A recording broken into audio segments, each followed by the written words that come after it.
reitero el agradecimiento, un placer estar acá, gracias por invitarme a armar estas cosas. A mí me interesa dialogar con la militancia política, no solo con el campo de la teoría. Y además por venirse con 38 o 39 grados, no sé si esto nos genera mucha angustia climática y entonces nos movemos más o nos quedamos en casa porque ya no nos da para nada, un poco las dos cosas. Pero bueno, es un gusto estar acá. Bueno, lo que un poco conversamos con Nico para pensar una estructura del taller, en donde recién, por ahí el título ese del marxismo y colapso, vamos a llegar al final o en la segunda mitad a discutir un poco perspectivas, digamos. Mi intención es tener un primer bloque como de presentación, como de reunir algunos elementos de diagnóstico en torno a la condición del antropoceno, algunos elementos teóricos que ya algunas veces hemos discutido en encuentros previos sobre esta teoría marxista de la ruptura metabólica y cómo se la puede poner a trabajar en el análisis y la explicación de la situación actual. Así que la primera parte va a ser más analítica, explicativa, descriptiva. Ahí hacemos un cortecito de preguntas, discusión y un corte para que no sea tan pesado. Y después en la segunda mitad alguna discusión amplia sobre los esbozos de respuesta que se están discutiendo en la izquierda, en América Latina y en el mundo, en torno a cómo salimos de esta, digamos, y cuáles son los imaginarios del futuro y también un poco las perspectivas estratégicas, digamos, que empiezan a aparecer, como para recorrer un poco lo que se está discutiendo. Ahí también estuve en un taller que armó Nicolás el año pasado acá de Ambiente en Lucha y tiré un poco de ese hilo como para seguir discutiendo perspectivas.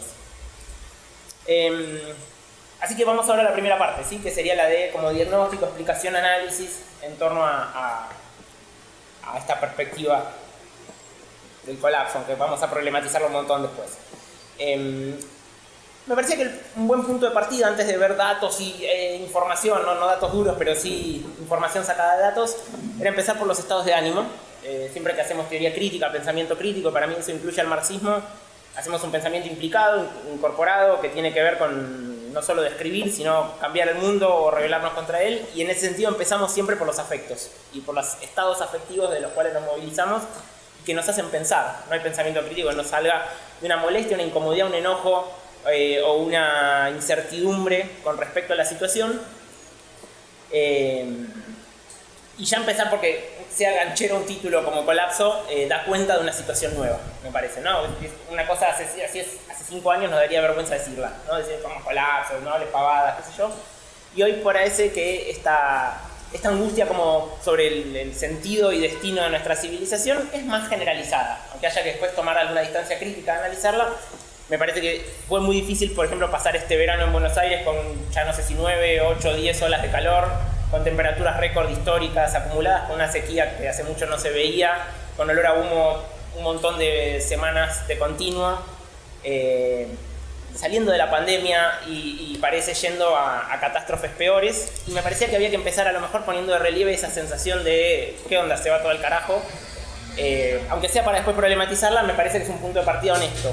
Y ahí traje la única cita que voy a leer en todo el encuentro, es de una novela, que de paso recomiendo, me parece que vale la pena, que se llama El Ministerio del Futuro, de Kim Stanley Robinson. Es un autor socialista de ciencia ficción, que trabaja en lo que se llama CLIFI, ciencia ficción climática, que es como un subgénero que se está desarrollando hoy. Soy muy fan de la ciencia ficción, siempre leo ciencia ficción para pensar futuros posibles, me gusta eso.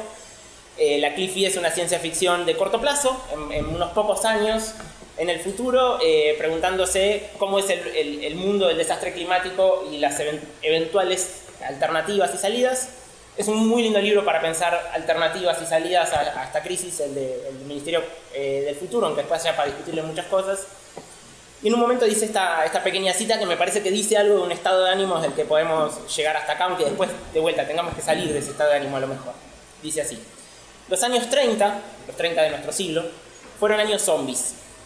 La civilización había muerto, pero seguía caminando por la tierra, tambaleándose hacia un destino aún peor que la muerte. Todo el mundo lo sentía. En la cultura de la época abundaban el miedo y la ira, la negación y la culpa, la vergüenza y el arrepentimiento, la represión y el retorno de lo reprimido. Siempre en un estado de temor suspendido, siempre conscientes de su condición de heridos, preguntándose qué golpe masivo caería a continuación y cómo se las arreglarían para ignorarlo también. Cuando ya era un gran esfuerzo ignorar los golpes que habían sucedido hasta ahora, en una cadena de hechos que se remontaba a 2020. bueno, parece que esta sensación, como un prolongado 2020, un prolongado momento de crisis que se abulta y donde parece que no sabemos muy bien cómo enfrentarla, me parecía que era algo para poner de relieve, aunque digo, después en el análisis tal vez problematicemos esto, ¿no?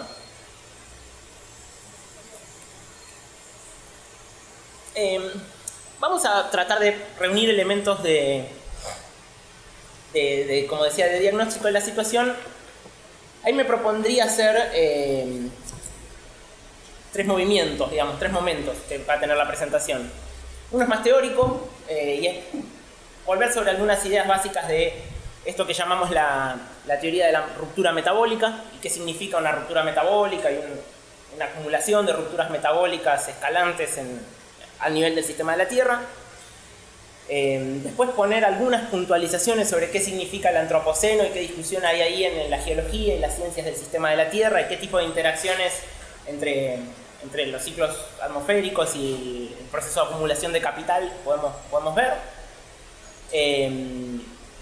Y en tercer lugar, hablar del problema de los picos de extracción, de lo que se llama el pico de todo, en alguna discusión que aparecía ahí en los textos que pusimos para conversar.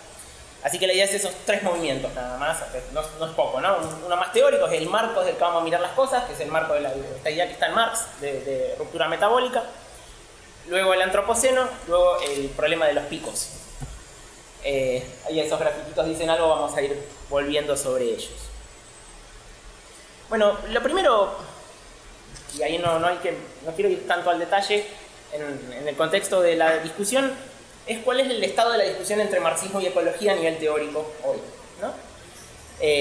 La discusión es una discusión que no ha sido fácil históricamente. Ha habido muchas versiones del marxismo antiecológicas, el estalinismo tal vez, la más clásica, pero que se caracterizaron por lo que se llamó en general el productivismo, la idea de que la expansión ilimitada de las capacidades productivas en una sociedad socialista tenía que ser igual o mejor que la burguesa, que la que ofrece el capitalismo. E históricamente, entonces, esa visión como tecnocrática o productivista a veces del marxismo generó muchas discusiones con el movimiento ambientalista. Ha habido ecosocialistas ya desde el 60-70, O'Connor, Lowy, hay toda una larga generación, ahora no me sale el nombre, hay algunos más. Y me parece que hubo un punto de inflexión teórico hacia el año 2000 con la publicación de La ecología de Marx de John Bellamy Foster, un libro importante, es un libro que realmente cambió la manera de relacionarse con los problemas ecológicos en la tradición marxista. Y abre toda una tradición que le podremos llamar corriente de la ruptura metabólica. Es una corriente intelectual, una corriente teórica en el campo del marxismo, que se detiene a analizar la interacción entre procesos sociales y procesos ambientales en el desarrollo del capitalismo. Además es una gran corriente desde el punto de vista de la exégesis. Para quienes trabajamos en la academia, estudiamos leer Marx, qué sé yo, hay mucho en los manuscritos de Marx, en el Capital, en los Grundrisse y sobre todo en los manuscritos de la vejez, de muy genuinas preocupaciones ecológicas que nos dicen que ese Marx que parece más fanático del crecimiento ilimitado de las fuerzas productivas, que a veces está en el manifiesto o algunos otros fragmentos, no nos dice toda la historia de lo que pensó Marx en su vida, sino que hay contratendencias que no son menores, que no son marginales, que de hecho Marx tenía, para ser un hombre del siglo XIX, igual que Engels, una conciencia de los problemas ambientales realmente muy grande. Ahí ¿qué quiere decir esto de ruptura metabólica? ¿Qué es la idea del metabolismo? El concepto de metabolismo ahí en el siglo XIX se había descubierto, se había terminado de sistematizar en biología poco tiempo antes de la publicación del Capital. Ahí estaban las primeras teorías de la célula. Bueno, Marx siempre estaba mirando avances en la biología, las ciencias naturales. Y ahí toma la palabra en alemán Stoffwechsel, que se traduce literalmente como metabolismo. Si buscan en el Capital está por todos lados esa palabra, un montón. Marx la usa para pensar lo que podríamos llamar el trabajo concreto, muy rápidamente, la transformación de la naturaleza para crear valores de uso, para sostener vidas. Eso es el metabolismo social. Pareciera que es una condición general de la sociedad humana. Toda sociedad humana tiene que tener un metabolismo con la naturaleza, un intercambio de materia y energía, literalmente, con el mundo que la rodea, que es lo que permite reproducir la sociedad humana. La idea central de la ruptura metabólica es que ese metabolismo social, ese metabolismo socioambiental que siempre es situado, siempre es encarnado en un contexto en donde funciona cierta, digamos, estrategia social o societal en relación a un ambiente, empieza a sufrir una modificación masiva cuando se le impone la lógica del capital. ¿Sí? La lógica del capital aparece como una especie de estructura formal, ¿sí? Estructura abstracta, que surge del proceso social, que surge de la relación de clase al final, o de las relaciones como de producción entre las personas, que subsume en un momento a la producción material, ¿no? Penetra en el mundo de la producción material y subsume, podemos decir, el Stoffwechsel, el metabolismo social material, a una lógica social formal. La hago chiquitita, la lógica del capital, la resumimos, capítulo 4 de M', empezar con una cantidad de dinero, comprar mercancías, qué sé yo, irnos con más dinero y reinvertir. Cuando digo la lógica del capital estoy diciendo la fórmula y todo lo que la fórmula implica, ¿no? Es un proceso totalizante en la sociedad. Esa lógica, a mi ver, tiene dos características que son importantes para pensar el capital después como realidad material, cuando subsume la producción. Eso quiere decir cuando el capital se mete en el mundo de la producción material y la gobierna según esta lógica, o la estructura según esta lógica. ¿Sí? Uno es la abstracción de lo cualitativo. Vamos muy rápidamente, comienzo del capital, la mercancía tiene dos dimensiones, valor y valor de uso. El valor lo vamos a pensar haciendo abstracción de las propiedades útiles que satisfacen necesidades de las mercancías. Al valor le da igual si vos vendés ametralladoras o lavarropas, ¿sí? Las dos se pueden equiparar en esa abstracción social, esa abstracción surgida del intercambio, que es el valor de cambio, si queremos menos técnico para entendernos. Ese es un rasgo, ¿sí? Es una economía, la capitalista, que se abstrae de lo situado, que nunca mira la situacionalidad donde sea, sino que piensa siempre en someter la lógica de producción material a esta lógica que es formal. ¿Sí? Y el segundo carácter que tiene la lógica del capital, que nos va a interesar, además de esta abstracción de lo cualitativo, de esta abstracción de lo situado, va a ser el carácter de crecimiento infinito, ¿no? De expansión permanente. Como dijimos, esa ganancia prima que expresó ahí, en el próximo ciclo se tiene que reinvertir para que haya acumulación. Si no, no hay acumulación, y si no hay acumulación hay crisis. ¿Sí? El capitalismo no tolera el estado estático, reproducirse siempre con la misma masa de valor. Necesita incrementar todo el tiempo la masa de valor en circulación, o tenemos crisis de tasa de ganancia, de sobreproducción, de valorización, bueno, crisis sistémica. Y la combinación de esas dos características que tiene la forma valor o la lógica del capital, podríamos decir que es esa indiferencia a lo cualitativo y ese carácter de movimiento ciego, de movimiento automático. Marx le dice en algún lado al capital un sujeto automático, ¿no? Una especie de maquinita boba que se reproduce a sí misma todo el tiempo. Bueno, obviamente esas dos cualidades van a entrar en tensión con las formas siempre situadas y siempre finitas de reposición de la biosfera o de los ecosistemas y al final hasta de la estabilidad atmosférica. En general lo que vemos en el mundo de la naturaleza biológica no se lleva bien con lo que es mega escalable y se reproduce hasta el infinito, ¿no? Como es la lógica del capital. Nada en el mundo de la vida se lleva bien con eso, porque el mundo de la vida es mucho más el de lo situado y de lo que funciona en un contexto y que no tolera la expansión perpetua, ¿no? En ese sentido el capital va a ser tendencialmente, pero por razones muy profundas, digamos estructurales, que vinieran en la lógica del sistema, por decirlo así, en la lógica del capital, tiende a ser por esas determinaciones formales que tiene el capital como forma social, poco compatible con el emplazamiento de la sociedad humana en una tierra finita, ¿no? Genera problemas. Y ahí es donde van a empezar a aparecer las rupturas metabólicas, estas rupturas en el metabolismo social ambiental o social natural o social material. Podríamos decir que la ruptura metabólica es la interrupción de procesos biológicos o biosféricos necesarios para la vida social. Sencillamente, la interrupción o que se dificulten, que se compliquen. Mejor pensarlo con un ejemplo. También para que no sea... Me olvidé de poner el cronómetro, pero voy mirando la hora para que no sea muy largo. Un ejemplo que es clásico, que está en el Capital, lo desarrolló de forma muy famosa Bellamy Foster. Hace poco Saito, otro teórico de la ruptura metabólica también importante, recogió un poco estos estudios. Y ya en el siglo XIX empezaban a aparecer problemas en torno a la fertilidad del suelo en Inglaterra, ¿no? Ahí es donde Marx empieza a ver este problema de la ruptura metabólica. leyendo un químico alemán que se llamaba Justus von Liebig. Más leyó bastante. Que lo que empezaba a encontrar era que con el desarrollo del modo de producción capitalista y sobre todo con esto que se llama subsunción real, es el momento en que el capital se mete en la esfera de la producción y la estructura según sus necesidades de la valorización.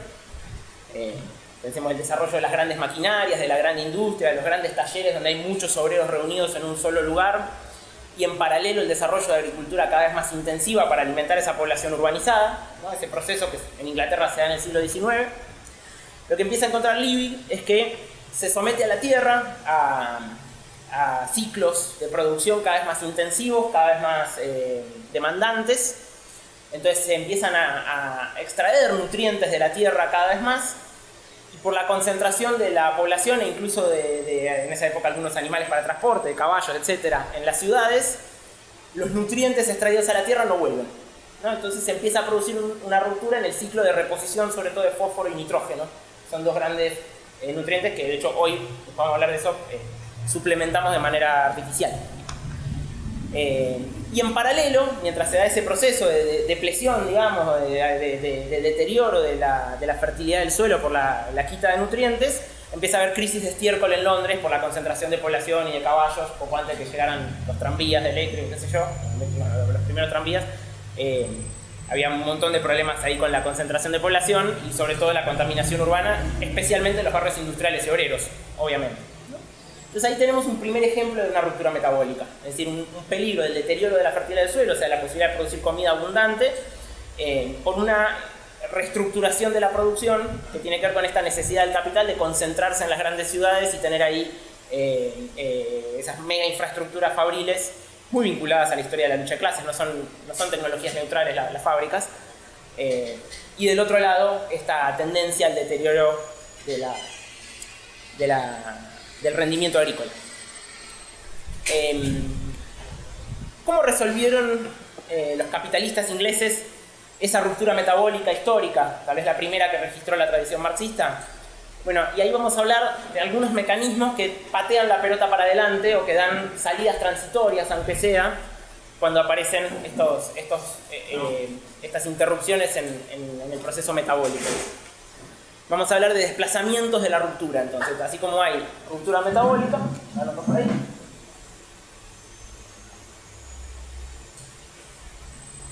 también hay desplazamientos. Trasladamos la ruptura a otro lado, ¿no? La pateamos, la aplazamos, la desplazamos. En general esos desplazamientos son espaciales, temporales y tecnológicos. Se combinan las tres cosas. Desplazamiento espacial es abrir lo que suele ser una nueva frontera de extracción. Después vamos a hablar un poquito más de esto, pero la historia del capitalismo es una historia de clase, pero también es una historia imperial de apertura de fronteras de extracción para llevarse materiales y energía, por lo general, a los países centrales.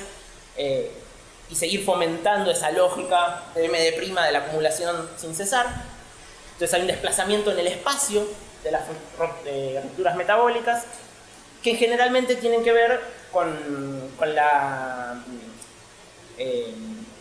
utilizar a las periferias del capitalismo como vertederos o sumidederos de desechos y como fuentes de energía y materiales, ¿no? Toda la historia del capitalismo ha habido intercambios desiguales en términos de especie, es decir, de energía y materiales, en sentido sur-norte o periferia-centro.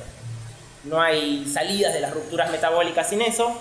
De hecho, la primera acción ahí del imperialismo británico para resolver, más, aunque sea transitoriamente, el deterioro de la fertilidad del suelo fue importar guano, ¿no? El guano es un fertilizante, es caca de pájaro, que había masivamente en una época en las costas de Perú, también en varias islas en el Pacífico, qué sé yo, que todavía se usa hoy para cultivos boutique, medio chetos, que necesitan fertilizantes potentes. En esa época importaron a Inglaterra grandes cantidades de guano. Es una historia muy interesante para cruzar la cuestión imperialista con la racial, por más la extracción de guano en general con trabajadores migrantes chinos en condiciones de semi-esclavitud o más o menos. Y hubo toda una movida en torno al guano en Chile, en Perú, y hasta Estados Unidos declaró en un momento que se anexionaba como 5 islas que antes no le importaban a nadie porque eran reservas de guano.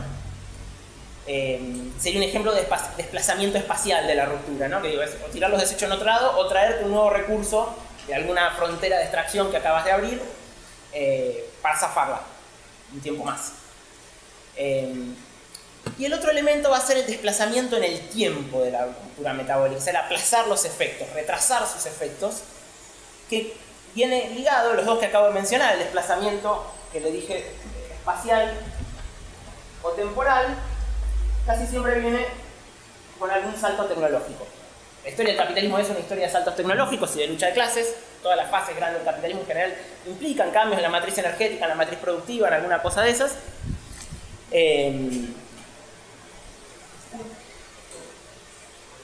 ¿Cuál fue el salto tecnológico que permitió una relativa resolución de la disrupción del ciclo de los nutrientes por la agricultura intensiva? Fue la invención del proceso Haber-Bosch. Haber-Bosch, de ahí la marca Bosch alemana. Fue cerca de la Primera Guerra Mundial, no me acuerdo la fecha, pero calcúlenle por ahí, 1910 más o menos. El proceso Haber-Bosch es un proceso de fijación del nitrógeno atmosférico. La atmósfera está llena de nitrógeno, el nitrógeno y el fósforo son como los dos fertilizantes clave que depleta la agricultura intensiva y que hay que meterle a la tierra desde afuera todo el tiempo para que no deje de ser rendidora. Desde que se descubrió el proceso Haber-Bosch es posible fabricar artificialmente grandes cantidades de fertilizante y entonces tener una agricultura no muy sostenible si no fuera con ese input externo, ¿no? Ahora vamos a ver un problema porque el proceso Haber-Bosch es energía intensivo, es decir, contribuye con el calentamiento global. 2-3% de las emisiones de dióxido de carbono anuales del mundo son por la producción de fertilizantes. Después lo vamos. Incluso hay quienes dicen hoy que me salto unas cuantas décadas, hacia los años 50, 60, Estados Unidos, el Departamento de Estado hizo todo un programa de lo que llamaron la Revolución Verde, que fue promover la agricultura industrial en todas las periferias, porque calculaban que eso abarataba un montón el costo de producir comida y permitía la proletarización en masa de sectores subalternos de las periferias que capaz tenían vidas comunitarias, campesinas, etc. Bueno, había que llevar a toda esa gente a la ciudad y ponerla a trabajar en distintas cosas. Para eso había que tener agricultura barata, más que agricultura sostenible en el largo plazo, ¿no? Agricultura que permitiera un montón de granos, hoy soja en Argentina, pero pensemos trigo, cebada, etc. En masa, año tras año, con producción masiva y continua y barata. Barata porque abaratar la comida es abaratar el costo de la fuerza de trabajo, lo que se llama plusvalía relativa. No vamos a los detalles técnicos. Abaratar la comida le interesa al capital, permite abaratar el salario real. Sin deterioro, abaratar el salario sin deteriorar la canasta obrera, o sea, sin generar tanto problema con la lucha de clases. La revolución verde es en gran medida una revolución agrícola petrodependiente o fósil dependiente, porque depende de este proceso químico y por lo tanto del consumo de grandes cantidades de gas para producir fertilizantes, ¿no? Por eso se dice a veces que nuestra práctica agrícola hoy es convertir petróleo en comida o gas en comida o combustibles fósiles en comida. Hasta un punto es verdad. Hasta ahí con el marco teórico, con un ejemplo que para mí es muy útil. Muy útil. Entonces, el marco teórico el que voy a mirar las cosas, o proponer mirar las cosas, es la idea de la ruptura metabólica, que, como decía, tiene que ver con disrupciones biológicas, biosféricas, ambientales producidas por el ciclo del capital en su largo plazo, y con estos trucos de desplazamiento de la ruptura, que en algún momento lo que empieza a pasar es que los desplazamientos de la ruptura se empiezan a acumular y por lo tanto ya los problemas se empiezan a multiplicar y la cosa se pone más difícil. Ese es el primer bloque, ¿no? Entonces, bloque teórico, teoría de la ruptura metabólica, qué recursos tiene el marxismo. Hay otras teorías dando vueltas, hay más para discutir, pero a mí me parece una teoría muy útil, además muy probada. Hay muchas explicaciones de muchos problemas ecológicos con esta teoría dando vueltas. Me parece que vale la pena pegarle un ojo a eso. Vamos al segundo punto analítico, que es qué es el antropoceno. ¿Qué es esto de una sensación de un salto de escala, digamos, un salto donde la cantidad se transforma en calidad, por decirlo a la clásica, en estas disrupciones sociales ambientales o sociales materiales, es la condición del antropoceno. Ahí puse algunos dibujitos de cómo serían los problemas. El primer dibujo lo puse casi para descartarlo, que es esta idea de una flecha ascendente, como que la acumulación de capital crece y las disrupciones ambientales crecen y un día explota. Eso pareciera no estar pasando por el momento. A veces nos imaginamos así los problemas ambientales, como el capitalismo va a crecer hasta un día toca un umbral y tipo guerra nuclear se acabó todo. Pareciera que vamos más a algo así, un deterioro lento. Pero antes, pensemos en la otra flechita, siempre esto acá abajo, la variable de tiempo, y es esa especie de palo de hockey invertido que empieza en 1950. Ahí vamos a hablar un poquito del antropoceno con esa figura del palo de hockey invertido. Igual, o sea, que un FX y un FI, hay una serie de tiempos que... Sí, no, y los otros son distintas cosas. Este sería el crecimiento del capital. Este ahora voy a explicar qué es el eje Y, en cada caso lo voy a mencionar, porque no siempre es lo mismo. Simplemente para darnos una idea de dinámicas temporales, digamos. Bueno, ¿de dónde viene esto del antropoceno? Tiene toda una historia en las ciencias naturales, sobre todo en la geología y lo que se llama ciencias del sistema de la Tierra, que es producto de un trabajo interdisciplinario dentro de las ciencias naturales, en donde también con el desarrollo de sistemas de cómputos desde los 80, 90, se empezó a poder pensar el planeta Tierra como un sistema cerrado, que tiene un input de energía de afuera, que es el Sol, y una serie de ciclos de autorregulación, y a veces no tanta regulación, que pueden entrar en crisis.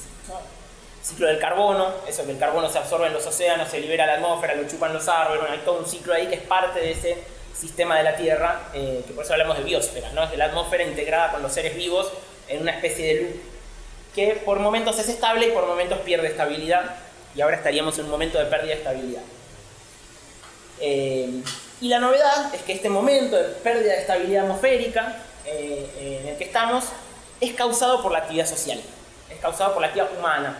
Eso genera polémicas, y de ahí esa propuesta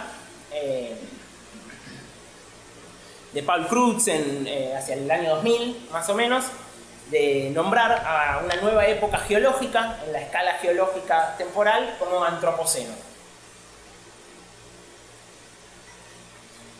Ahora voy a hablar un poquito, hay todo un debate geológico ahí que no nos vamos a meter mucho, pero la propuesta que ahí lanzó Crutzen y que ahora hay todo un grupo en la Comisión Internacional de Estratigrafía, en la Sociedad Mundial de Geología, que se llama Grupo de Trabajo del Antropoceno, Anthropocene Working Group, que vienen trabajando en la discusión de si es viable formalizar en términos geológicos que desde hace unos 70 años más o menos la Tierra estaría entrando en una nueva época geológica de salida del Holoceno, que sería la época geológica en la que formalmente todavía estamos,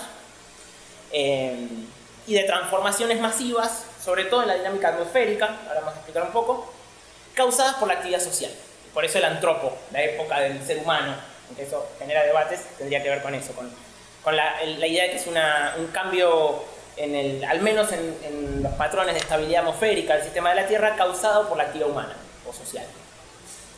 Y ahí son importantes los palos de hockey. Bueno, hay una discusión de cuándo habría empezado el antropoceno, hay muchas teorías de antropocenos tempranos, tardíos. Hay quienes dicen desde el primer ser humano que quemó un carbón o una madera. Hay quienes dicen con la revolución industrial el motor de Watt, 1800, 1830. Hoy en el grupo de trabajo del antropoceno el consenso es 1950. Es el momento de gran transición, o que empieza a dispararse una gran transición destructiva, peligrosa en términos del estado de la atmósfera. Crutzen, por ejemplo, él decía no, el siglo XIX, lo veía más atrás. Hoy lo que están discutiendo no está formalizado, esto no es teoría aceptada, es teoría en debate, es la idea de 1950 como periodo de disrupción. Está en debate la formalización del antropoceno como época geológica, no está en debate la idea de que estamos saliendo de toda estabilidad, sobre todo climática, en forma cada vez más acelerada. Y ahí hay una serie de gráficos que los buscan en Google, salen en 2 minutos, ponen gran aceleración, van a aparecer, que empiezan más o menos ahí en los 50, y que son todos disparadas de procesos sociales que tienen en paralelo, disparadas así, palo de hockey es algo que se acelera mucho en poco tiempo, por eso palo de hockey, invertido, entre esos patrones de existencia social y modificaciones en el sistema de la Tierra, que tienen obviamente un paralelismo causal obvio. Aceleraciones así que ha habido, en donde por eso decía que en el eje de las abscisas podríamos poner muchas cosas acá. Uso de energía, si miran la gráfica se dispara así. Inversión extranjera directa, ¿cuánto los países invierten en otros países? Se dispara así desde 1950. No entiendo igual por qué hace así, o sea, el eje X como que por lo menos en términos, no tiene que haber dos imágenes en el mismo punto de X, o sea, ¿por qué es un palo que vuelve? No entiendo. No vuelve, es simplemente que se acelera, pero acá se desacelera un poquito, no sigue lineal, es una curva. Esto es tiempo, y esto podemos decirle, por ejemplo, PBI mundial. Claro, pero ¿y por qué abajo vuelve para allá? Simplemente hace esto, Esto lo puse como decir hasta ahora llegamos, no. Y la línea de abajo, son dos líneas, son dos ejes. Ahí va. Claro, es tiempo por PBI, inversión extranjera directa, consumo de energía, consumo de papel, transporte. Ahora sí entendí. Tal vez es que como no le había puesto. Lo que se ve es que son muy paralelos. O sea, hay un momento donde todo empieza a crecer obscenamente. Y en paralelo se empiezan a ver los mismos palos de hockey del lado del sistema de la Tierra. O sea, las mismas tendencias a la acumulación de disrupciones. Entonces, vuelvo a la listita muy chiquita, es muy larga, de qué se aceleró en la gran aceleración. Digo algunas cosas. Uso de energía, inversión extranjera directa, PBI mundial, consumo de papel, transporte mundial. 5 cosas muy grandes que crecieron exponencialmente en los últimos 70 años. En paralelo vamos a encontrar estos mismos palos con dióxido de carbono atmosférico, metano atmosférico, nitrógeno en el océano y en la tierra, degradación de la biosfera, pérdida de biodiversidad. Algunos que se han estancado un poco, por ejemplo el ozono, que sí tiene una recuperación desde que se prohibieron los clorofluorocarbonos, no todos están tan explotados, pero trazos gruesos vemos una tendencia a la aceleración de procesos sociales y la aceleración de procesos ambientales ya a nivel planeta, ya no a nivel local. Eso sí existía hace mucho tiempo, que te rompas un bosque, te tengas que ir porque no puedes vivir, que arruines una ciudad. Bueno, ahora empieza a ser planetario el problema. Y ahí es donde se empieza a discutir esta idea de la condición del antropoceno. Y voy a hablar sobre todo de lo climático, hay un poquito para caracterizar un poquito más. Porque ciertamente hay muchas más cosas en disrupción, después lo vamos a mencionar, pero la climática parece ser la que puede llegar a tener efectos más masivos y problemáticos para la vida humana y de la mayoría de los mamíferos, o los vertebrados a lo mejor, de todos los animalitos grandes que andamos por la superficie de la Tierra, que no tenemos complicada. Hay una relación entre la estabilidad ambiental, sobre todo climática, y las posibilidades de una sociedad sedentaria, una sociedad agrícola. Eso que empezó con la revolución neolítica, calculémosle 5.000 años atrás, 6.000 años atrás, en varios lugares se descubrió, inventó la agricultura. Calculemos que Homo sapiens hay hace como 80.000 años, 11.000 años, un montón de miles de años para atrás, es decir, humanos modernos en sentido biológico, que sin embargo vivieron varios decenas de miles de años en la superficie de la Tierra sin desarrollar la agricultura. Hay una pregunta de por qué. Puede haber varias razones, como que extinguieron la fauna grande que cazaban. Bueno, una de las razones es que nuestros antepasados, en la mayor parte del Pleistoceno, la época anterior al Holoceno, ahí lo noto, voy a borrar lo necesitamos. Son muchos conceptos un poco técnicos para que no se olviden. El orden de épocas geológicas es Pleistoceno,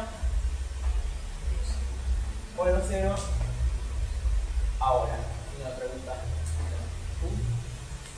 Esto es más o menos 11.700 años atrás.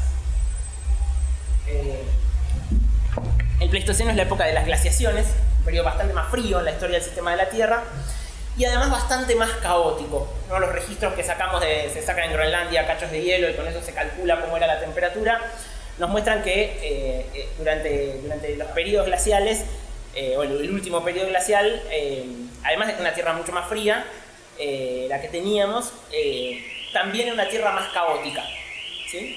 Caótica, con muchísima menos estabilidad climática. Obviamente hacer agricultura sin estabilidad climática es mucho más difícil. La agricultura supone previsibilidad, que me quedo acá, defiendo este territorio, más o menos armo una civilización en el sentido de una sociedad compleja, organizada, que tiene cálculos de su propia reproducción a largo plazo.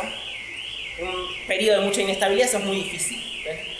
Se hipotetiza que probablemente nuestros antepasados preferían ser cazadores-recolectores, tal vez por otras razones. La agricultura es un trabajo muy arduo, pero además porque las condiciones climáticas del Pleistoceno, de las épocas glaciales, eran poco amigables con una estrategia societal, agrícola, sedentaria, neolítica. La estabilización holocénica, ahí hace 12.000 años, un poquito menos, fue una condición de posibilidad de la revolución neolítica, la revolución agrícola, o sea, las vías civilizadas como la conocemos, digamos, de grandes sociedades complejas, estructuradas, con algún grado de acopio de granos y por lo tanto previsibilidad para el futuro, etc. El Holoceno además fue un periodo bastante cálido, o sea, se retiró el hielo, pensé que hielo hasta Berlín o Bahía Blanca permanentemente y además mucho caos, bueno, eso se retiró un montón. Y el Holoceno favoreció la expansión de la especie humana por todo el planeta y en distintos momentos, en distintos lugares, la invención de la agricultura. Y creo que Bahía Blanca o Berlín, igual, aclaración igual general, agradezco la pregunta, yo tengo formación en filosofía, soy investigador, estudio estas cosas, no es mi conocimiento de primera mano, así que chequen por favor esos datos más finitos, después los vemos. Yo creo que en las humanidades la condición del antropoceno no se puede ignorar, entonces quienes trabajamos en las humanidades tenemos que estudiar y tenemos que aprender más ciencias naturales y tener más diálogo interdisciplinario, eso es indispensable. Eso no quiere decir que uno no aclare cuando no está en su especialidad. Y acá sí hay un gran problema con la estabilización climática y el dióxido de carbono. Lo vamos a explicar cortito, hay algunos números traje que son bastante elocuentes para entender la magnitud del problema y por qué la comunidad científica está tan preocupada por la condición del antropoceno. Y hay alguna aclaración. No hay acuerdo en la comunidad científica sobre si el antropoceno es una época geológica. Época en geología es un término técnico. La geología tiene eones, eras, edades, épocas, bueno, es una estratificación temporal. No funciona como por ejemplo en la historia, donde yo puedo decir la época del jazz o el capitalismo y cada historiador arma su periodización, sino que en la geología es un proceso de formalización mucho más lento, que requiere consenso. Bueno, no sabemos si alguna vez vamos a estar formalmente en la época del antropoceno. Lo que sí parece ser un piso de acuerdo es que las condiciones de estabilidad climática del Holoceno se acabaron, y se acabaron por la actividad humana. Eso sí, o sea que estamos en una época de salida del Holoceno, ¿no? Eso sí es un acuerdo. Incluso la mayoría de los que no adhieren a formalizar una época geológica nueva, por lo que leí, hay un trabajo muy bueno de Roberto Andrés, que es un periodista argentino que explica muy bien el debate geológico. Ahí nos dice que en general los más conservadores en la comunidad geológica lo que dicen es que el antropoceno es un evento de disrupción en curso, más que una época formal. En cualquier caso, sí es claro el signo de pregunta al día de hoy, es decir, no sabemos en dónde estamos entrando a nivel climático, ¿no? Ciertamente se desestabilizó esto. Y ahí hay una correlación entre el aumento de las temperaturas promedio en la superficie de la Tierra y la concentración de dióxido de carbono atmosférico, ¿no? Dióxido de carbono en la atmósfera hay muy poquito, se mide en partes por millón, o sea, una idea, es muy poquito, pero ese poquito tiene un efecto climático importante porque es un gas de efecto invernadero. Un gas de efecto invernadero quiere decir que tiene el mismo efecto que el invernadero de las plantas. La luz entra, pero no sale tanto, sale menos, retiene luz en la atmósfera, luz solar, lo que significa que eleva la temperatura. Es necesario que haya dióxido de carbono atmosférico o no podríamos existir como estamos constituidos biológicamente, o la evolución tendría que haber tomado otro camino si no hubiera dióxido de carbono atmosférico, pues la Tierra sería mucho más gélida. Pero el incremento de las concentraciones de dióxido de carbono atmosférico genera incrementos de temperatura, y esto sí, contra todo negacionismo hay que decir, esto es un consenso, no hay mucho margen para discutirlo, me parece a mí. Números cortitos y rápidos. Si nos paramos en 1800, estamos hablando más o menos de, se calcula 200 partes por millón de dióxido de carbono en la atmósfera, ¿sí? Hacia el comienzo de la gran aceleración, desde el dato ayer, 315 partes por millón. Ayer lo miré, estaba en 421 partes por millón. Perdón, 23 de marzo. Y el año pasado, para darse una idea de lo que se aceleró además el proceso de cambio el mismo día, que ayer, el 9 de marzo de 2022, estaba en 418. Dense en cuenta del incremento acá en 160 años, el incremento en 70 años y el incremento de 3 puntitos en un año.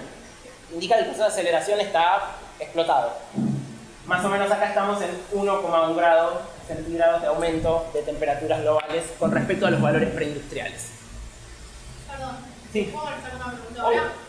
¿Y cuál fue el punto en el cual ese dióxido de carbono que necesitamos para existir como tales pasó a ser algo que nos termina perjudicando? La gran aceleración. Vos calculás que ahí, bueno, ya había un incremento, pero el incremento ahí de 100 puntos en 70 años es otro de los casos de palo de hockey que mencionábamos antes. Esa gran aceleración económica, industrial, poblacional de la posguerra. Sí. Este es el número que angustia al panel internacional del cambio climático, etcétera, todo el tiempo, y que todo el tiempo están tratando de discutir hasta cuánto podemos subir de temperatura global sin que ya entremos en lo que ellos llaman algo así como calentamiento runaway, ¿no? Un calentamiento que se empieza a descontrolar. 1,5, ya todo indica que 1,5 grados acá a fin de siglo lo vamos a pasar, hagamos lo que hagamos, tal vez 2 grados ya es un umbral de seguridad demasiado alto, pero tal vez el único al que podamos aspirar. Podríamos ir de acá a fin de siglo a 5 grados, no se sabe bien, porque también hay mucha incertidumbre, ningún sistema de cómputo hoy puede predecir estas cosas con tanta precisión. ¿Hacia fin de siglo 5 grados? Es posible, hay que mirar los paneles, los informes del IPCC, pero creo que los más pesimistas sí mandan en ese orden. Hay uno incluso, hay uno incluso que va por fuera de todas estas organizaciones y por fuera del IPCC que habla de 7,5 grados para fin de siglo, que para mí es uno de los más pesimistas, porque lo que dice este informe es que en el transcurso de tiempo en el que llegamos a ese 7,5, antes había una destrucción a la cual nadie podía afrontar. Exacto, sí. Ahí los niveles de destrucción varían según el grado de calentamiento. Como estamos ahora, tenemos la situación actual, 38 grados en marzo, bueno, pero en general lo que genera es que se vuelvan mucho más probables eventos ambientales extremos no previsibles. Es decir, más olas de calor, más sequías, más inundaciones y más tormentas, todos juntos. O sea, no llueve nada, de repente llueve toda la precipitación de 3 meses en 2 días, se inunda todo, para la agricultura no sirve de mucho. O dicho de otra manera, que si nuestros antepasados vivieron en un caos gélido, nosotros estemos entrando en un caos tórrido, ¿no? Un contexto climático mundial de muy poca previsibilidad. Más otras cosas como la acidificación de los océanos, porque con más dióxido de carbono hay más acidez oceánica. Y el otro gran problema es que el calentamiento global se retroalimenta a sí mismo, tiene feedbacks positivos. O sea, una vez que entraste en un ciclo de calentamiento global, el calentamiento global genera más calentamiento global por su propia dinámica automática. Independiente, eso quiere decir, si nos extinguimos los humanos hoy, la Tierra se va a seguir calentando unas cuantas décadas por el dióxido de carbono que ya dejamos dando vueltas hasta que estabilice. ¿Por qué? Porque, por ejemplo, se derriten los glaciares. Los glaciares generan albedo, que reflejan la luz solar. Entonces sale un poco de luz solar por el hielo. Si se derriten los glaciares, esa luz se absorbe. Los glaciares encierran metano. El metano es otro gas de efecto invernadero. Se derriten, lo liberan, peor. El efecto invernadero genera más evaporación. El vapor de agua también es un gas de efecto invernadero, otra vez peor. O sea, hay un montón de procesos naturales, independientes de la actividad humana, que una vez que entró en cierto umbral, ya nadie lo detiene. No se sabe cuál es el umbral. Probablemente 5 grados ya es un umbral indetenible, o sea que cambian las condiciones generales de la vida. La vida probablemente no se extinga, los vertebrados más complicado, incluidos nosotros, ¿no? Al menos si esto avanza. ¿Por qué los vertebrados más complicados? Y porque es muy difícil que un animal grande, digo, las bacterias probablemente pueden sobrevivir con muchísimo calor o se van a adaptar, los vertebrados más difícil en ese sentido, que no tenemos esa flexibilidad biológica. Bueno, este es como el elemento más complicado de esta condición del antropoceno, ¿no? El más amenazante. Hay varios otros, hay todo un estudio que sobre todo lo hace la Universidad de Estocolmo, que tiene un instituto que se llama Instituto para la Resiliencia, en donde estudian lo que ellos llaman las fronteras planetarias, que son ciertas fronteras de operaciones que no habría de umbrales que no habría que atravesar para mantener a la especie humana en un rango de operaciones seguro, dicen ellos, en relación al sistema de la Tierra. El dióxido de carbono atmosférico ahí no es el más explotado, es el más peligroso, pero no es el que está cualitativamente más explotado. La extinción de especies es uno de los más peligrosos elementos de atravesamiento de fronteras planetarias, lo que ellos llaman pérdida de integridad biosférica. Básicamente, yo no sé cómo es el dato, pero es abrumador hoy. De vuelta, de los vertebrados que ocupan la superficie de la Tierra, yo no sé si el 90% no somos humanos, mascotas y ganado. Es una barbaridad, porque eso quiere decir que la gran mayoría de la población grande de animales sobre la superficie de la Tierra tiene muy poca variación genética, tiene muy poca variación de especies. Y eso quiere decir que ante eventos catastróficos es mucho más probable que se mueran todos. Si vos tenés mucha variabilidad, tenés especies muy diversas, eso genera más resiliencia, porque donde a alguno le fue mal, a otro le fue bien y más o menos la cosa se acomoda. Si vos homogeneizaste todos los ecosistemas, porque querés hacer agricultura, ganadería, minería con todos los ecosistemas, entonces tenés más o menos lo mismo en todos lados. Y eso hace que tengas mucha más vulnerabilidad ante cambios.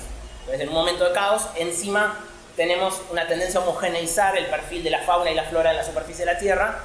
Eso es muy peligroso. Además es un problema ético, ¿no? La extinción de especies es un problema ético, por supuesto, no es solo un problema para los humanos, no es solo un problema técnico, económico. Éticamente está mal dejar que se mueran un montón de seres sintientes o que están vivos, o hacer que se mueran, pero además es peligroso para la sostenibilidad de la biosfera. Algunos están en lenta recuperación. El ozono sí es un ejemplo de relativo aplacarse de una frontera planetaria en deterioro, simplemente porque se prohibieron mundialmente los clorofluorcarbonos. Leí ayer... Ayer leí que con las quemas se está volviendo a dañar. Sí, y el calentamiento global también daña. De hecho, ahí es... Bueno, si no se calculaba, creo que para 2040 se podía cerrar el agujero de ozono, ahora veremos. E incluso el nitrógeno que se usa artificialmente para fertilizar, hoy hay unas cantidades de nitrógeno en la Tierra y el agua que nunca hubo. No parece a primera vista que tenga efectos tan masivos como el cambio climático, pero hay algunas dudas de si no contribuye sobre todo a dañar la fauna marina. Podría ser. ¿Cómo es eso? Porque en parte quitamos nitrógeno a la atmósfera. Sí, pero justamente al fijarlo y hacerlo líquido, queda en la Tierra y en los mares, y se va a los mares. Y eso... Hay un poco de duda de qué clase de efectos genera eso. Cualitativamente es el más pasado de rosca hoy. Cuantitativamente, perdón, es el más cuantitativo. Yo siempre digo el dato, no tengo el conocimiento técnico para decir qué efectos puede tener. Ciertamente no veo chiquicientos.000 papers diciendo esto es un peligro como sí con esto, ¿no? Esto es un peligro muy serio. Igual supo serlo en un momento.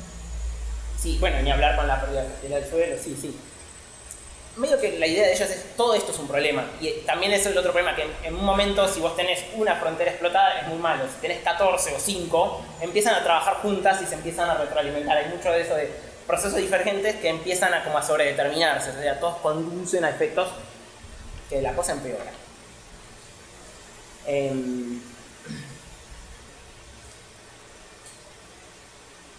15 más o menos. Bien. Último tema, que sí tiene que ver con el texto de Turiel y Bordera que puse ahí, que sacaron ahí los compañeros Marat, un librito. Es un debate que yo, sí estoy recién empezando a estudiarlo, así que voy a ir con mucho más cuidado. Hasta ahora hablé de fronteras planetarias, ¿no? Borro el iniciante gráfico del ozono atmosférico.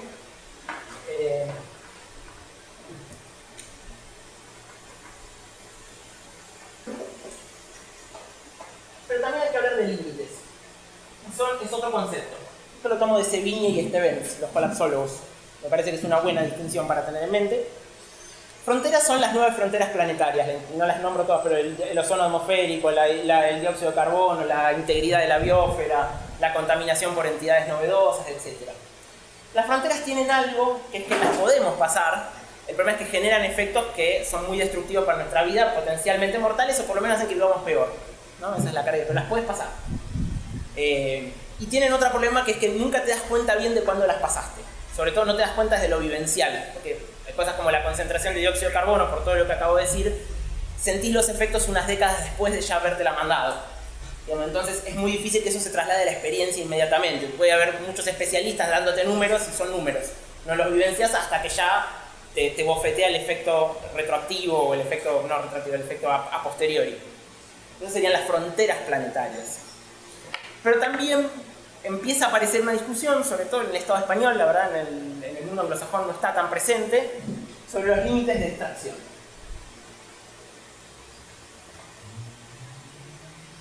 Que también me parece que hay que estudiarla, tenerla en mente, y voy a decir 2 o 3 cositas. ¿Qué serían los límites de extracción? Los límites que ya no es que los podemos pasar pero se pudre todo, sino que no los puedes pasar porque son límites cuantitativos, y que tienen que ver con que los recursos de los que depende nuestra economía de crecimiento infinito, la economía capitalista, son limitados.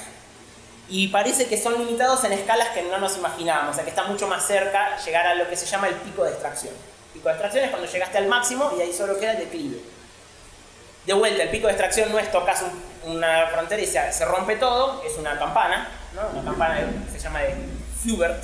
Hubert fue el primer tipo que previó el pico del petróleo. Era un empleado de Shell, no es que era ningún ecologista, estaba preocupado realmente por qué pasa si esto se acaba. Calculó más o menos cuánto había en reservas y extrapoló lo que se podía extraer, y el tipo dijo que el pico del petróleo llegaba como para 2005, entiendo, lo sigo a Turiel acá, a Antonio Turiel, un analista, un picoilero español, le dicen picoileros que estudian el pico del petróleo, y la única razón por la que la producción de petróleo siguió creciendo es por el fracking. o sea, por el shale oil. Realmente el convencional parece que tocó su pico en 2005, 2008. Los pozos convencionales están en declive en producción, y desde 2014, de vuelta sigo a Turiel, aclaro mi fuente porque son campos donde yo no tengo especialidad, así que le creo a otro, digamos, lo menciono. Pareciera que de 2014 a esta parte hay un declive en la inversión en exploración de las propias petroleras. O sea, las propias petroleras están calculando que ya no rinde tanto.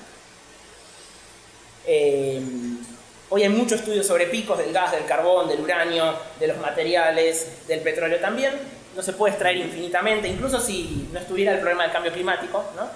Ya es demasiado. Hoy hay un problema previo, que si seguimos extrayendo y quemando combustibles fósiles, ese proceso de calentamiento ilimitado se va muy rápido al carajo. Pero también puede ser que hasta empiece a ser cada vez más difícil extraer, simplemente por la escasez. Y ahí sí, por eso yo traía la última curva, que es ahora sí un palo de hockey, tiempo por extracción, que también pareciera que nos enfrenta a esta especie de rendimiento ecológico decreciente, digámoslo así, la vieja idea problemática que estaba en Ricardo, en David Ricardo, un poco estaba en Malthus. Hay que tomar con pinzas estas ideas que a veces pueden sonar medio malthusianas, pero que sí nos enfrentan y enfrentan a las propias burguesías, a los propios varones del petróleo, a los propios sistemas industriales fósil dependientes que tenemos hoy. Ya no un problema de largo plazo de estabilidad biosférica, sino problemas de mediano y corto plazo de rentabilidad. Y esto es interesante porque empieza a expresarse no solo como un problema para el ambiente, sino para el capital. ¿Por qué? Porque cuanto más avanzás en la extracción, cada vez es más difícil obtener, sobre todo petróleo, de buena calidad con poco costo de extracción, ¿no? Por ejemplo, estos datos que estuve mirando ayer un poquito. Se calcula que cuando en el siglo XIX empezaron a extraer petróleo, la tasa de retorno energético, también la podríamos medir acá, la tasa de retorno energético es un número súper importante para pensar transición, que es esta fuente de energía. ¿Cuánto me cuesta en especie, no en plata? La plata no nos importa, nos importa en especie. ¿Cuánta energía le tengo que poner para que me devuelva una cantidad superior? Porque si salgo hecho no vale la pena, ¿no? Uno por uno, si tengo que invertir un barril de petróleo para sacar un barril de petróleo, me quedo el que tenía antes y no hago todo el quilombo. Cuando empezaron a extraer era de 50 a 1. 50 a 1 llegabas a refinar, ¿no? Hasta el final. Es decir, por un barril que invertías te daba 50. Hoy se calcula más o menos 5 a 1. O sea, ya hay un declive de vuelta, que no es atravesar un umbral y se acabó todo, pero sí es esta esta realidad de rendimiento decreciente. Y eso, en parte, porque todavía hay petróleo convencional. Sí y no. Bueno, acá viene otro problema, lo voy a mencionar muy poquito, algo está en el texto, y si leen el librito que sacó Marac, hay varios argumentos acá. No es tan claro que las alternativas tengan altísimos rendimientos. Hoy la energía más rendidora, hasta donde entiendo en tasa de retorno energético, es el carbón, la más sucia desde el punto de vista del cambio climático, la peor. El fracking, el shale oil, como se dice, que es petróleo en quiste, ¿no? Que es que rompes la roca y sacas ahí, es mucho más costoso, entonces tiende rendimientos más bajos. Ahí anoté hoy. Pero me refiero, o sea, si yo tengo un barril de petróleo de fracking, para sacar un barril de petróleo de fracking, porque yo lo que entiendo es como que en el promedio esa tasa se debe calcular con el promedio de todos los barriles de petróleo. Puede ser. Si fueran todos puro de fracking, habría un retorno mayor a 1. Sí, mayor a 1 sí, pero no de 50, bajito. Y eso quiere decir más costo. Más costo, sí. El fracking ahí miré. También esto, hay un problema con los estudios de tasa de retorno energético, yo no tengo el conocimiento técnico para ir al detalle, que es que dependen mucho de la situacionalidad. No son lo mismo los pozos de Arabia Saudita que los de Argentina, que los de Canadá, que los de China. Bueno, y a veces el promedio esconde esas diferencias. Pero por lo que estuve leyendo ahí de un estudio de Hall, que estudia tasas, un yankee que estudia tasas de retorno energético, da el shale oil entre 7 y 4 por 1. Es decir, no es la papa de energía abundante barata. Pareciera que el mundo de la energía abundante barata... Más o menos el carbono de su modo que las tiene. Ahí te digo, las anoté hoy para dar una idea, 30. Lo superan la nuclear y la hidroeléctrica, que son las más pulentas que hay, ¿no? Aunque tienen dificultad de instalación, no puedes hacer infinitas nucleares, infinitas hidroeléctricas, no te da el espacio, no te da el uranio, ¿no? Pero dentro de todo, de las que hay son las únicas que superan a los fósiles. ¿Hay alguna aclaración? Dale. Todas las renovables son mucho más chiquitas en tasa de retorno energético. Sí, por lo que estuve leyendo, la solar, además, hay otro problema. Bueno, hago una pequeña digresión ahí, porque hace al debate colapsista, que es como se estuvo dando en el Estado español, estudiándolo. En general lo que están diciendo, que no son colapsistas, es un error. Biel, Jorge Rietzschmann, todos estos teóricos del Estado español, que en realidad son decrecentistas, o decrecionistas, lo que están diciendo es casi todas las alternativas a los fósiles tienen tasas de retorno energético más bajas. Y no es muy arreglable eso. Y eso quiere decir que si queremos sostenibilidad ambiental y estabilidad a largo plazo, va a haber que arreglarse con menos input de energía total. Y hay otro tema, y es en qué tipo de infraestructura las vas a querer meter. Porque la solar puede ser fotovoltaica o lo que se llama poder solar concentrado, que es con calor, ¿no? Que se puede usar en una casa, si vos vivís en un lugar con mucho sol, como una especie de campana con muchos espejos que le pones una pava y te la hierve, ¿no? En retorno energético, esta última es la más potente, y en cambio la fotovoltaica no tanto. Ahí, de vuelta, mirando con números que no son mis especialidades, solar fotovoltaica. Si tenés buen almacenamiento, 4 de tasa de retorno energético, y eólica 16, que sería la renovable más potente. Por eso ya en Argentina hay varios parques eólicos, se está instalando esto. No es claro que tengamos una alternativa fácil de energía abundante, por lo menos para una matriz productiva como la capitalista, que tiene que funcionar 24/7 sin parar, sin importar el contexto.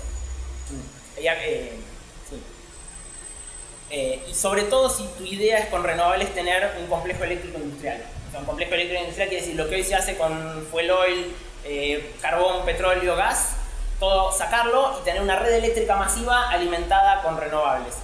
Eso es muy improbable que funcione. Además, es muy difícil instalar la red eléctrica sin emitir un montón de dióxido de carbono en el camino, porque casi todos requieren materiales que para moverlo necesitas maquinaria pesada. En general los picoileros dicen que la mayor dificultad que enfrenta el capitalismo no es el auto eléctrico, es bastante una solución para el consumo, digamos, para mostrar, sino que es la maquinaria pesada, sobre todo la maquinaria de transporte, el transporte marítimo, los camiones y las grandes máquinas, los tractores, etcétera, que casi todas funcionan con diésel, y el diésel es difícil de hacer con shell oil, es difícil de hacer con petróleo de enquiste, requiere petróleo más o menos bueno. Entonces si vos tenés un declive del petróleo bueno, tenés un problema de diésel a largo plazo. ¿Qué quiero transmitir con todo esto? No quiero transmitir que el sistema va al colapso inmediatamente, a veces es un error analítico, después lo vamos a mencionar. Así que va a un momento de rendimientos decrecientes, eso es muy probable. Y que por lo menos, por lo que estoy leyendo, no está hoy la tecnología de la transición instalada que permita la misma lógica sistémica. Sí hay tecnologías para pensar otros arreglos sociales y que vivamos bien, pero no en la idea de tener transporte marítimo.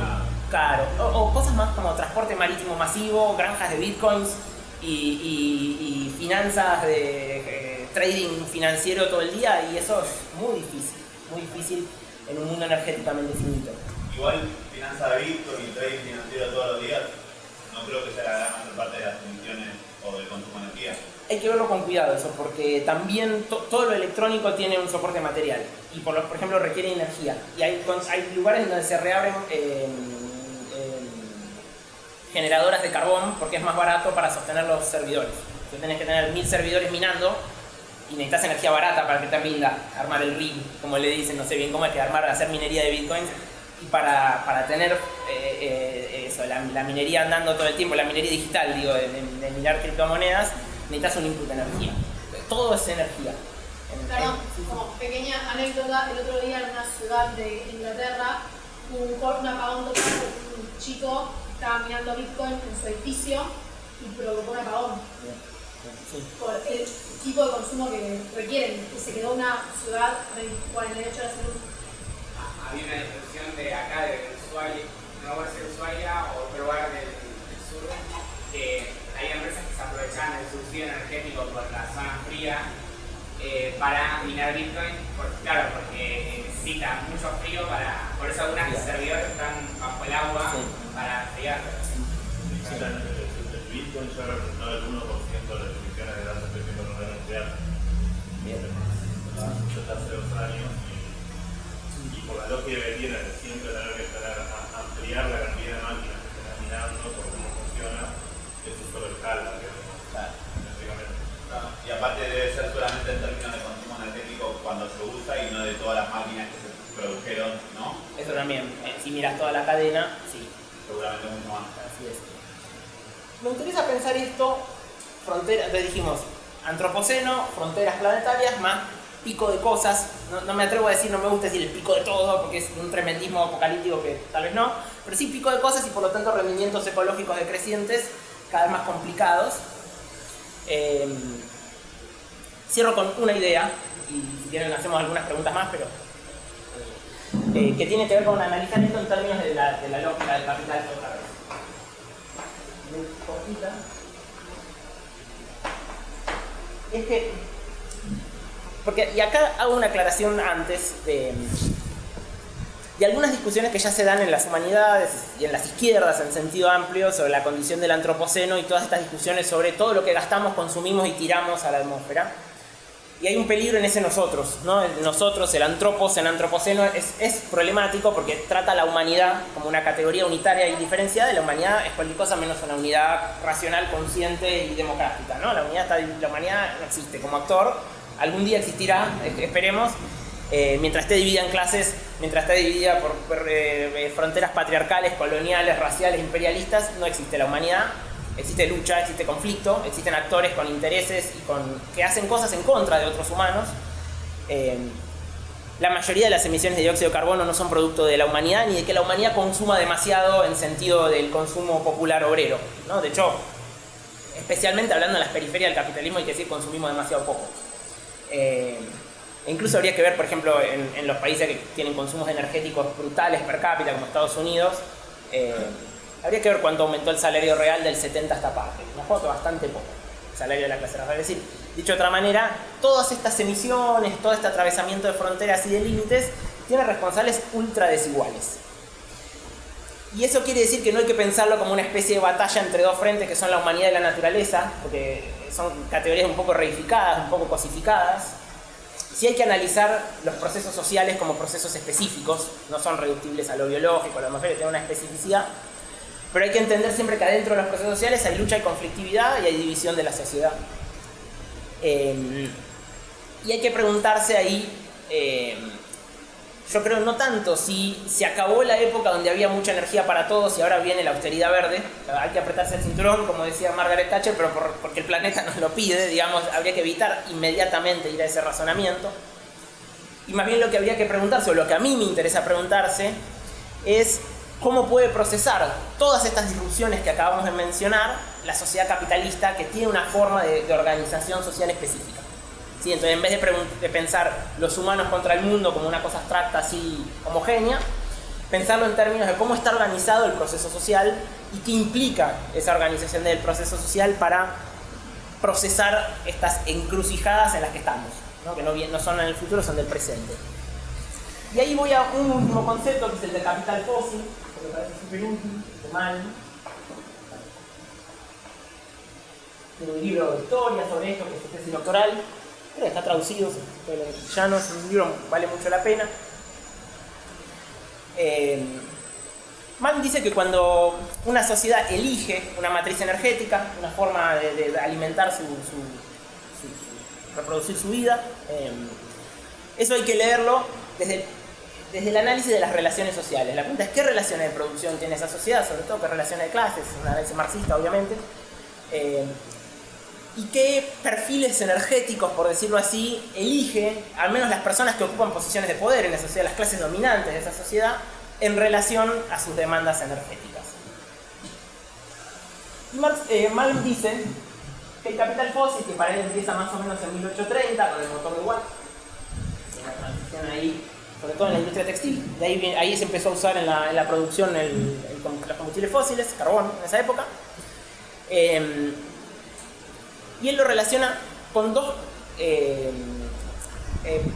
determinaciones. Una es estrictamente de la lucha de clases y la otra tiene que ver con el perfil energético de los fósiles. Él dice, ¿por qué se fosilizó la economía en ese momento y hasta ahora parece que no puede salir? Y él dice, hay dos cosas. Una es, desde el punto de vista de la lucha de clases, Mann dice, si miramos cómo era la producción de tela antes, en general lo que usaba eran viejas fuentes energéticas que eran molinos de aire o de agua, ¿no?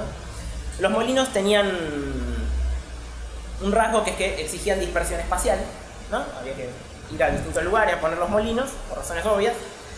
Y la dispersión espacial le daba más poder de fuego a la clase trabajadora. ¿Por qué? Porque si te hacían huelga en tu molino no tenías ejército de reserva en las inmediaciones porque había dispersión. Entonces, las huelgas obreras en las textiles o en los telares se sintieron un montón ahí hacia 1820. Piensen que esa época es el movimiento cartista, son momentos bastante de movilización obrera en Inglaterra. Y él dice, y los burgueses recién se pasaron al motor de Watt masivamente después de grandes huelgas, en donde encontraron que ya no les convenía ese modelo de dispersión espacial, y que en cambio les convenía irse a Liverpool, a Manchester, a ya ciudades concentradas, que ya tenían industria, con ejércitos de reserva ya grandes, en donde era mucho más fácil romper las huelgas, porque había más concentración de población obrera, ¿no? Entonces hay un factor ahí de la lucha de clases. De hecho, Mal dice, hay una narrativa que dice que la sociedad va eligiendo tecnologías más eficientes. Me dice, más eficiente, pero el carbón había que pagarlo. El motor de Watt había que fabricarlo. Contra un molino de agua. ¿Qué es más? Incluso no era más barato el motor de Watt que el molino de agua. Era obvio que era más barato el molino de agua. Pero desde el punto de vista de la lucha de clases era conveniente tener una tecnología más cara, pero disciplinar mejor a los obreros por el contexto. Entonces dice, acá hay un factor de ver siempre la relación entre la energía y la cuestión de clase. Y Mann después profundiza eso. Y también dice, después hay una cuestión de lo que él llama el perfil energético.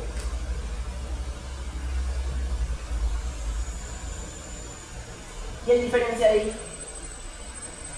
energías de stock y energías de flujo. El agua y el aire son energías de flujo. No las puedes almacenar. Están siempre circulando y puedes usar su circulación para tus propios fines cada tanto, si están.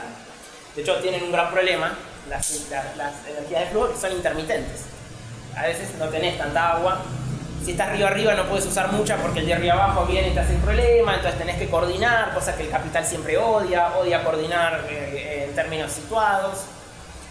En cambio, las tecnologías de stock, como el carbón, el petróleo, el gas, las puedes extraer, las puedes almacenar, te las puedes llevar y las pones a trabajar cuando vos tengas ganas. Yo al principio decía que un rasgo estructural del capital es que es una lógica abstracta, que nunca le gusta el contexto, ¿no? Las cosas contextuales le molestan, necesita funcionar 24/7, todo el tiempo, sin parar, independientemente de lo que esté pasando. O sea, hay cambios en la producción que trajo el capitalismo, como se produzca de noche, que no existió ninguna sociedad previa, bueno, porque tiene esa lógica de no importa el ciclo del día, yo necesito valorización, vas a producir a las 12 de la noche. Bueno, lo mismo vale para las fuentes energéticas. Si vos le preguntás a un empresario qué prefiere, va a preferir siempre eso. Porque tiene mucho más que ver con su lógica social. La lógica social del capital favorece las tecnologías y las energías de stock. Favorece algo que te lo pueda llevar, apretes un botón y ande donde quieras, cuando quieras, sin importar el contexto. Ahí hay mucho para trabajar dialogando con los Grundrisse, con el trabajo de Marx sobre qué eran los sistemas automáticos de maquinaria. Y Marx pensaba el sistema automático de maquinaria fabril como el capital hecho realidad. ¿No? Decía, vos ves la gran máquina y es la lógica del capital hecha cosa. Es algo que funciona todo el tiempo, nadie lo puede parar, es una especie de sujeto automático. El ser humano es un apéndice de eso, un apéndice consciente nada más de ese proceso maquínico ciego, automatizado. Y para que ese sistema automático de maquinaria funcione, medio del presupuesto es esta tecnología de stock. Esta energía de stock, esta energía que la sacaste, la almacenaste, apretás un botón y anda, y no tenés que negociar con el medio ambiente, con la gente que vive por ahí, con el que está río arriba, río abajo, con si hay viento, no hay viento, está nublado, no está nublado, no te importa. Es no contextual, ¿no? Mann llega a decir que el imaginario fosilista, que es el imaginario que toda fuente de energía que vale la pena es esa que apretás un botón y sale, no importa el contexto, está muy en nuestra cabeza. Yo siempre pienso, volviendo a la ciencia ficción, pensemos Viaje a las Estrellas, ¿no? Que tienen los Enterprise, ¿no? Tienen el dilithium, que es un mineral imaginario, que en realidad es una especie de petróleo imaginado, que hace una especie de explosión y arrancan. Todavía no vi una gran serie o propuesta de ciencia ficción donde, por ejemplo, tengan que esperar 20 días cargando la nave alrededor de una estrella hasta poder arrancar, o lo que sea, ¿no? Están pensando como un imaginario fosilista, que es esa idea de necesito una fuente energética que la puedo sacar y la puedo poner a trabajar y no me importa si es de día, si es de noche, si estoy en Inglaterra o estoy en Argentina. Bueno, esa indiferencia al contexto que caracteriza la lógica del capital tiene una relación muy afín con los combustibles fósiles. Eso no quiere decir que sociedades no capitalistas no puedan ser fosilistas, ni que no puede haber capitalismo sin fósiles. Hubo, antes del motor de Watt, ya había más o menos relaciones de producción capitalistas, pero sí que hay que pensar las transiciones energéticas desde acá. Y si esto está en declive, o no está en declive, pero no lo podemos usar porque la estabilidad atmosférica no lo permite, al capital le va a molestar mucho esto, a la larga. Y por eso también, en general, la alternativa que está pensando el capital con las renovables es la de esto del complejo eléctrico industrial, que dice así Turiel, que es, bueno, donde no haya petróleo voy a tener mega estructuras de reparto de energía y almacenamiento para tener siempre un montón de energía cada vez que cualquier empresario la necesite, cualquier empresa la necesite. Pero, ¿qué es un mega complejo? ¿Cuál es la diferencia con lo que tenemos hoy en día? Que supondría... Sería una diferencia con lo de hoy en día, pero con otros usos posibles de las renovables. Lo que quiero decir es, una cosa es usar renovables, por ejemplo, para alimentar una casa, en donde calentas agua con solar, o tenés fotovoltaica para tener luz eléctrica, o incluso para hacer algunas cosas con los cultivos. Y otra cosa es pensar en usar renovables para sostener un complejo industrial capitalista. Son diferentes demandas las energéticas. Para sostener una casa por ahí tú puedes comer la intermitencia, y sí, hay días que va a tener menos luz, más luz, pero si vos tenés una economía del valor de uso, una economía que produce para la subsistencia de las personas, no necesitas tanto ese input de energía constante. Ahora, si vos tenés una economía cuya lógica es de M', como decíamos antes, la lógica del capital, es la lógica de la expansión permanente, es muy difícil que con estas energías te lleves bien. Entonces lo que dicen es, bueno, hacemos una mega estructura industrial que, por ejemplo, si un día no sopla bien el viento en Alemania mucha fotovoltaica no vas a instalar porque toca luz solar. Pero sí puedes poner muchos parques eólicos, ¿no? Están poniendo por toda Europa parques eólicos. Suponiendo que un día el parque eólico te falló. Bueno, pero entonces tenés arreglado con Arabia Saudita, que sí tiene un montón de luz solar todo el día, que tenés un canal de transmisión y te mandan luz eléctrica, o te mandan electricidad que sacaron de la fotovoltaica en Arabia Saudita. Eso sería la idea de complejo eléctrico industrial, es decir, un complejo que con renovables reemplace las necesidades del capital como está hoy. ¿Es más o menos claro? Sí. Bien. Hoy en día no están conectados todos los... Como cuando se cortó la luz acá en el 2019, se cortó también en Uruguay. Sí, hoy está súper interconectado, pero no tiene generación renovable. Hoy tenemos generación en gran medida quemando fósiles. Claro, pero entonces simplemente es el usar el actual sistema interconectado y pasarle a una nueva generación. No hay una necesidad de construcción. Puede ser que no. Igual, sí. No, hay un tema que la mayor parte del consumo energético que hacemos hoy no es electricidad. Sí, claro. A través, o sea, solo la electricidad en el tema consumimos el 20% o algo por el estilo. Entonces, cuando hablan de esto, tienen que rearmar toda la estructura para que soporte la intermitencia, para que tengas almacenamiento, todas cosas que hoy no podemos tener la luz y te llega, digamos, poner que la luz llega a tuya o de algún otro lugar, pero tenés que transformar todo de una manera en que todo sea eléctrico, que tengas alguna forma de soportarlo todo el tiempo permanentemente, y eso es un cambio que no tenemos. Es completamente distinto a lo que tenemos hoy. Hacer ese traspaso a electrificar todo, digamos. Sarito en el último libro también habla de la paradoja de Hegel, que el principal problema sería que si a la lógica del capital actual vos le agregás energías renovables, lo único que haces es disparar el consumo de energías, pero no reducir las emisiones totales. Dice, bueno, sí, proporcionalmente serán menos emisiones, pero nosotros tenemos que bajar el total porque son tan altas que no alcanzan con pasar por ahí. Por eso también no es lo mismo transición energética que reducción de emisiones. No son cosas que necesariamente vayan de la mano. Y es probable que en los próximos años, por la conciencia ya social generalizada del cambio climático, y porque tal vez los fósiles dejen de ser tan buen negocio, siguen siendo negocio, pero no tan buen negocio, empecemos a ver hasta de las empresas energéticas actuales diversificación en la producción. Y que vendiéndose como transición verde, en realidad lo que hagan es agregar capacidad instalada, seguir quemando una bocha de combustibles fósiles, pero decían, pero mirá que pusimos un 10% de renovables, el futuro es nuestro, y tal vez no. O lo de los mercados de bonos verdes. Claro, quantitative. Estoy acá, pero como le compré a Misiones un par de bonos, claro. estoy con euro.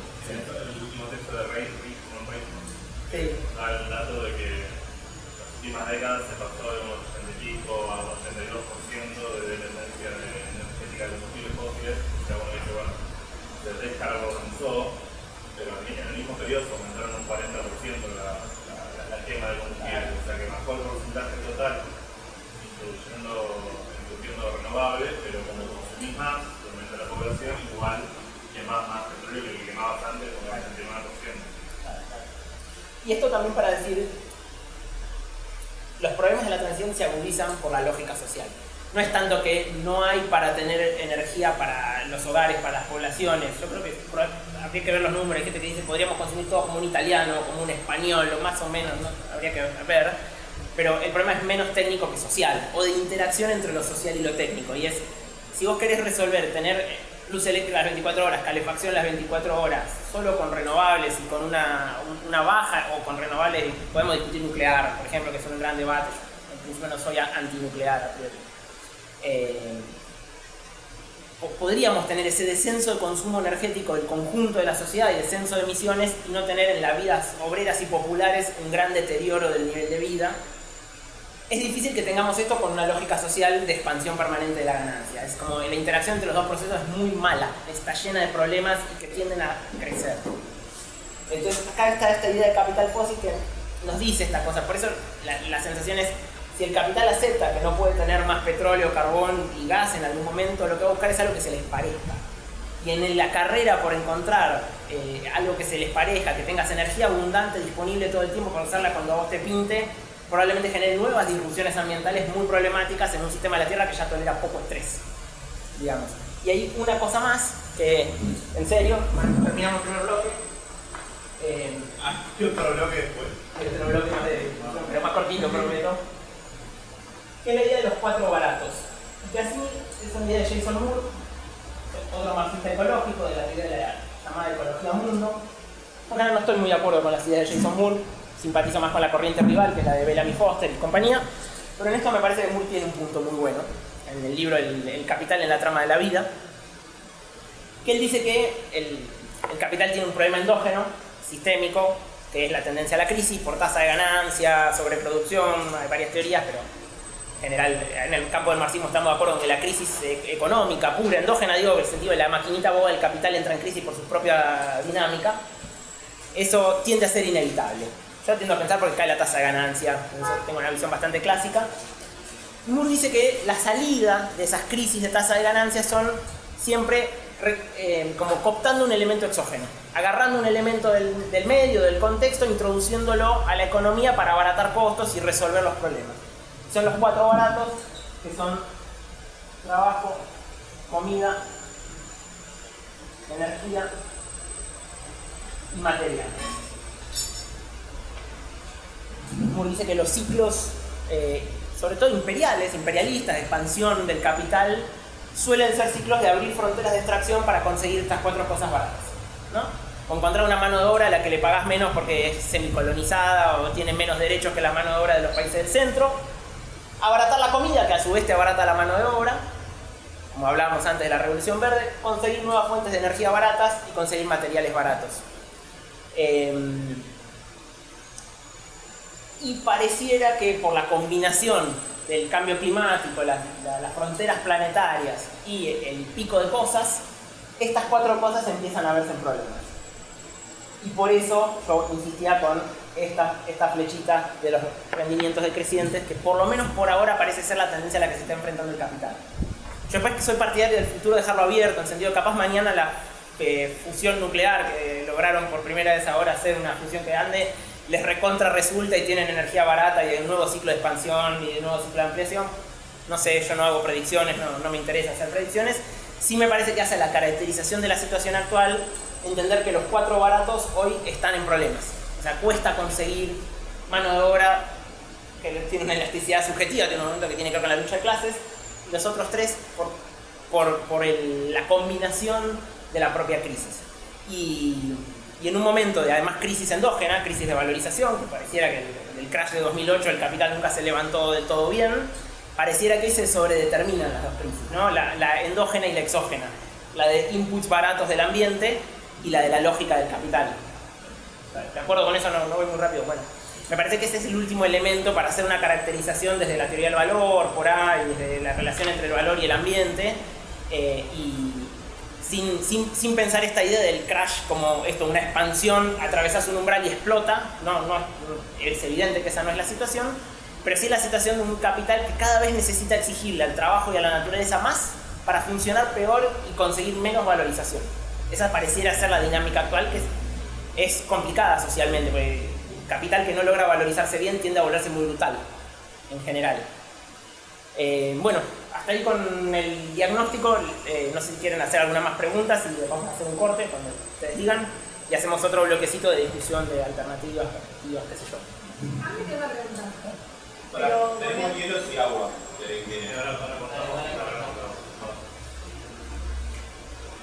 Me quedó volviendo un poco bastante para atrás. Entiendo que quienes nomenclan las distintas eras geológicas, utilizando como nombre de una de ellas antropoceno, son quienes entienden que la humanidad es un todo sin entender la lucha de clases y las diferencias que hay de mundo.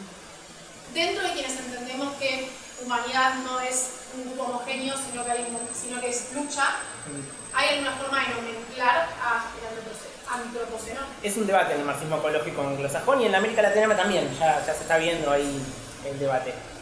Sí, la alternativa más visible es la de Capitaloceno, que la propone justo Jason Moore y Malli, lo que acabo de mencionar. Yo personalmente creo que no es necesario buscar otro nombre. Estoy de acuerdo con John Bellamy Foster, con Ian Angus, hay un montón de marxistas ecológicos que trabajan con la categoría de antropoceno, que lo que dicen es que no están diciendo, o sea, digamos, la categoría de antropoceno desde las ciencias sociales la podemos interpretar de muchas maneras. No necesariamente es una categoría homogeneizante que genera culpa colectiva. En un sentido lo que están diciendo los científicos es que el proceso de cambio es generado por dinámicas sociales. Después hay que mirar que la dinámica social no es, la sociedad no es un ser que viene acá y hace cosas, digamos, sino que está dividida. Es un socio, sí. Claro, algo así. Y después hay una discusión también sobre cómo hacemos interdisciplina, que también a mí me parece que está bien hacer interdisciplina, pensar en la interacción entre las ciencias naturales y las sociales. De hecho, la teoría de la ruptura metabólica para mí es una teoría interdisciplinaria.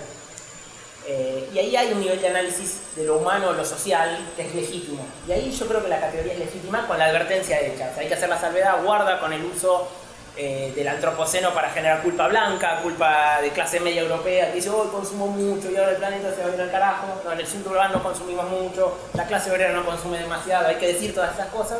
Y tampoco el planeta se va a salvar porque recicles el tallo. Y tampoco el hábito de consumo van a cambiar el mundo, claro. Pero es un debate abierto. De hecho, en general en las humanidades la recepción del antropoceno generó una proliferación de categorías, el tuluceno, el misantropoceno, mantropoceno, socioceno. Bueno, hay infinitas. Rosy Braidotti, una filósofa que estudia estas cosas, ya dice que el antropomeme es el antropoceno en las humanidades. Bueno, algo de eso hay. Pero el debate está abierto. Sí.